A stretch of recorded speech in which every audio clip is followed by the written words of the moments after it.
In this year's election, a majority of voters already have a pretty good idea of which candidate they'll choose in November. But 32% of the voting pool is still persuadable, a combination of people who are undecided, say they're voting for a third party, or aren't fully committed to a candidate. Together, this group could be the deciding factor in a tight election, swayed by either Trump or Biden. And this year, they could offer some additional challenges for the president. Traditionally, a Democrat has to be up by 4 or 5 points in national polling to have the strength to win in the electoral college. So who are these persuadables? And what can they tell us about what candidates need to do before November? The persuadable group looks very different from the wider voting pool, based off a WSJ poll of voters in swing states. For starters, they're less partisan than the rest of the electorate. They identify mostly as independent, so neither Republican or Democrat. And they're more likely to identify as moderate in their ideology. Those stances mean that the issues they might be the most motivated by differ from more partisan voters. Well, a lot of the issues that the candidates are talking about don't resonate with them.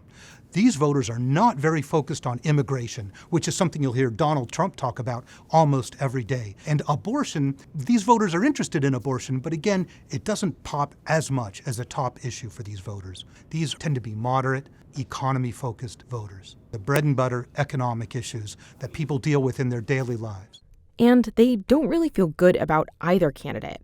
It'll be a head-to-head comparison with two presidents with track records. There's nothing new or exciting about them at this particular point. Richard Tao moderates focus groups with voters to see how they are feeling about candidates in this election. So their minds basically are, why do I have to choose these guys? Why can't I have somebody else? While they tend to rank Biden higher on issues like abortion and protecting democracy, and Trump higher on economy and immigration, they're far more likely than the rest of the electorate to say that neither is best fit for handling any of these issues. They cannot wait to get rid of both of them.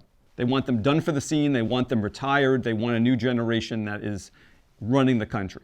And that's the thing that's different this time than I saw the last time. These voters also skew less white and younger than the general electorate. And that spells trouble for Biden. Remember, these are the big groups of the electorate that were crucial to Biden's win over Trump. They make up some of the main pillars of the Democratic coalition, and those pillars are showing cracks. Voters in those groups are not coming out for Biden or saying they're going to support Biden to the same degree as they have in past elections. For the most part, their problems with Biden over the last 4 years reflect the larger electorate's problems with Biden. First, there's Biden's age and ability to lead. Across the polling pool, voters ranked Biden lower than Trump on his fitness for president, and young voters especially think he's not in shape to take office again. Then there's what he's actually been able to accomplish in office, especially when it comes to the economy. Although the macro numbers look great, a lot of the people I interview aren't feeling the quality of the economy that the macro numbers are showing. In one of Tao's focus groups, this criticism was big with Black voters, who also make up the second biggest slice of persuadable voters by race this year.